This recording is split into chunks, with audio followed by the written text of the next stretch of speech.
কখনো ভেবে দেখেছেন একজন ম্যানেজারের জন্য সবচেয়ে কঠিন কাজটা কি? সেটা হলো তার টিমের সদস্যদের অনুপ্রাণিত রাখা। কর্মপ্রেরণা বা মোটিভেশন এটা এমনই এক রহস্য যা সমাধান করা বেশ কঠিন কিন্তু অসম্ভব নয়। চলুন আজ এই রহস্যের গভীরে যাওয়া যাক। তো প্রশ্ন হল, মোটিভেশন জিনিসটা ঠিক কেন এত জটিল? দেখুন, কারণটা কিন্তু একই সাথে বেশ সহজ আবার গভীরও। যা একজনকে দারুণভাবে কাজ করতে উৎসাহিত করে তা হয়তো অন্য আরেকজনের উপর কোনো প্রভাবই ফেলে না।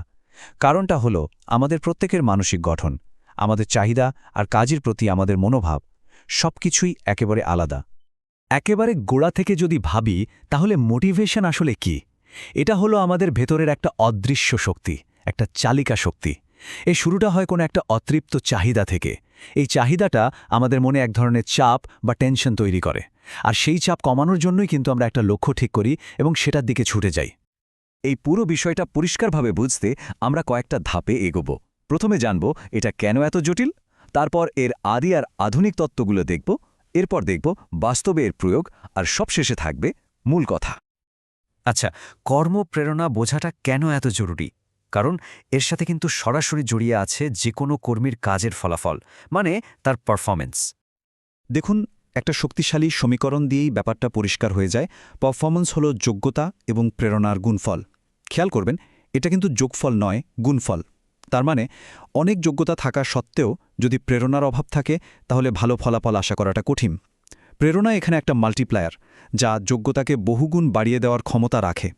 মোটিভেশনের এই রহস্য সমাধানের প্রথম চেষ্টাগুলো এসেছিল কয়েকটি যুগান্তকারী তত্ত্ব থেকে।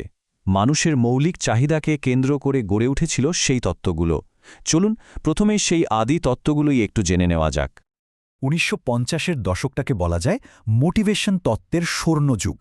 ঠিক এই সময়েই আব্রাহাম মাসলো, ফ্রেডরিক হার্জবার্গ আর ডাগলাস ম্যাকগ্রেগরের মতো তাত্ত্বিকরা তাদের বিখ্যাত ধারণাগুলো সামনে নিয়ে আসেন। আর মজার ব্যাপার হলো, এই তত্ত্বগুলো আজও কিন্তু সমানভাবে প্রাসঙ্গিক। মাসলোর বিখ্যাত পিরামিড তত্ত্ব অনুযায়ী মানুষের চাহিদার বেশ কয়েকটা স্তর আছে। পিরামিডের একদম গোড়ায়, মানে প্রথম স্তরে আছে আমাদের শারীরিক চাহিদা, যেমন খাবার, পানি, আশ্রয়, এক কথায় বেঁচে থাকার জন্য যা যা না হলেই নয়। যখন প্রথম স্তরের চাহিদাগুলো পূরণ হয় তখন মানুষ তার পরের স্তরের কথা ভাবে, আর সেটা হলো নিরাপত্তার চাহিদা। চাকরির নিরাপত্তা, শারীরিক বা মানসিক সুরক্ষা, একটা স্থিতিশীল জীবন, এই সব কিছুই এই দ্বিতীয় স্তরের অংশ। মানুষ তো আসলে সামাজিক জীব, তাই নিরাপত্তা নিশ্চিত হলে তার দরকার হয় সামাজিক সম্পর্ক, অন্যের ভালোবাসা, স্নেহ, বন্ধুত্ব আর কোনো একটা দলের অংশ হওয়ার যে অনুভূতি, সেটাই হলো সামাজিক চাহিদা। সামাজিক চাহিদা পূরণ হওয়ার পর মানুষ চায় সম্মান, নিজের প্রতি সম্মান, অন্যের কাছ থেকে কাজের স্বীকৃতি বা প্রশংসা পাওয়া এবং কোনো কিছু অর্জন করার যে অনুভূতি, এগুলোই হলো আত্মমর্যাদার চাহিদা। মাসলোর পিরামিডের একদম চূড়ায়, অর্থাৎ পঞ্চম স্তরে আছে আত্ম-উপলব্ধি বা আত্মপূর্ণতার চাহিদা। এটা হলো নিজের ভেতরের সব সম্ভাবনাকে কাজে লাগিয়ে সেরা হয়ে ওঠার এক অদম্য আকাঙ্ক্ষা, নিজের সৃজনশীলতার সর্বোচ্চ প্রকাশ ঘটানো। এবার চলুন ডগলাস ম্যাকগ্রেগরের দিকে তাকাই। উনি কর্মীদের দেখার জন্য দুটো একেবারে ভিন্ন চশমার কথা বলেছেন। থিওরি এক্স হল সেই চশমা যা দিয়ে মনে হয় মানুষ স্বভাবতই কাজ অপছন্দ করে আর দায়িত্ব এড়িয়ে চলতে চায়, তাই তাদের কড়া শাসনে রাখা জরুরি। আর এর ঠিক উল্টোটা হল থিওরি ওয়াই। এই মত অনুযায়ী কাজ করাটা মানুষের জন্য খেলার মতনই স্বাভাবিক। সঠিক পরিবেশ পেলে তারা নিজেরাই দায়িত্ব নেয় এবং দারুণ সৃজনশীলতার পরিচয় দেয়। ফ্রেডরিক হার্জবার্গ তো আরও এক দারুণ জিনিস আবিষ্কার করলেন। তিনি দেখালেন যে কারণগুলো কর্মীদের অসন্তুষ্ট করে আর যে কারণগুলো তাদের সন্তুষ্ট বা অনুপ্রাণিত করে, এই দুটো জিনিস মোটেও এক নয়, বরং সম্পূর্ণ আলাদা।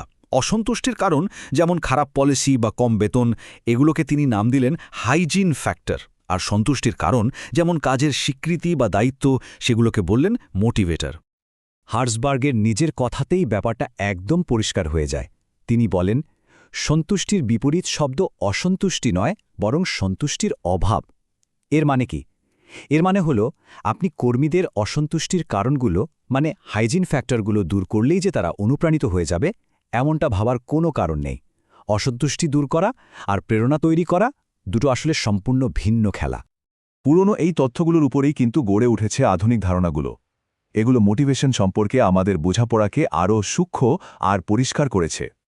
আধুনিক তত্ত্বগুলোর মধ্যে 3টা বেশ প্রভাবশালী। যেমন লক্ষ্য নির্ধারণ তত্ত্ব বলছে, কর্মীদের যদি একটা নির্দিষ্ট এবং চ্যালেঞ্জিং লক্ষ্য দেওয়া যায় তবে তাদের পারফরম্যান্স বাড়ে। এরপর আছে সমতা তত্ত্ব। এই তত্ত্ব অনুযায়ী কর্মীরা সবসময় নিজেদের কাজের বিনিময়ে যা পাচ্ছে তার সাথে অন্যদের তুলনা করে। এই তুলনাটা ন্যায্য মনে হলে তারা প্রেরণা পায়। আর সবশেষে প্রত্যাশা তত্ত্ব বলছে যে প্রেরণা আসে মূলত একটা বিশ্বাস থেকে। বিশ্বাসটা হলো চেষ্টা করলে ভালো ফল পাওয়া যাবে, আর ভালো ফল করলে একটা কাঙ্ক্ষিত পুরস্কারও মিলবে। এত সব তত্ত্ব তো শুনলাম, কিন্তু এগুলোও বাস্তবে কাজে লাগাবো কিভাবে? এর অন্যতম সেরা একটা উপায় হল ম্যানেজমেন্ট বাই অবজেক্টিভস বা সংক্ষেপে এমবিও।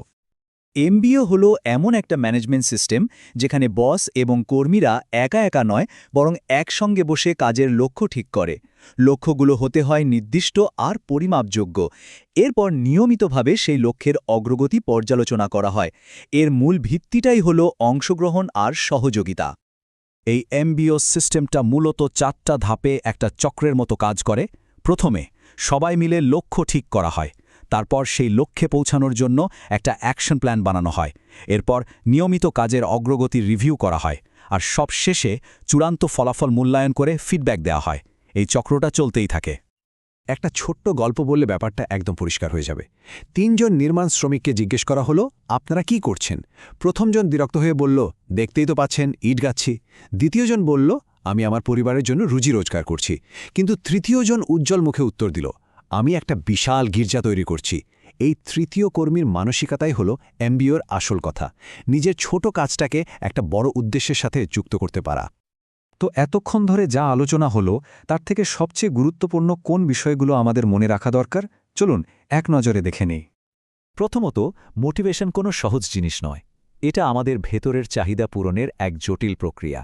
দ্বিতীয়ত, এই বিষয়ে আমাদের ধারণা সময়ের সাথে সাথে বিকশিত হয়েছে, মাসলোর মৌলিক চাহিদা থেকে ম্যাকগ্রেগরের মানসিকতা এবং আধুনিক লক্ষ্যভিত্তিক তত্ত্বে এসে পৌঁছেছে।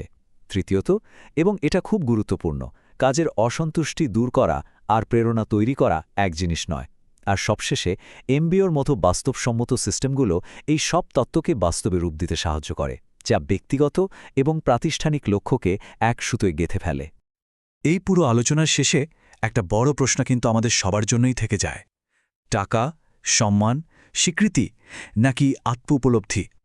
জীবনের সবচেয়ে বড় প্রেরণা হিসেবে আসলে কোনটি কাজ করে? উত্তরটা হয়তো একেকজনের জন্য একেক রকম।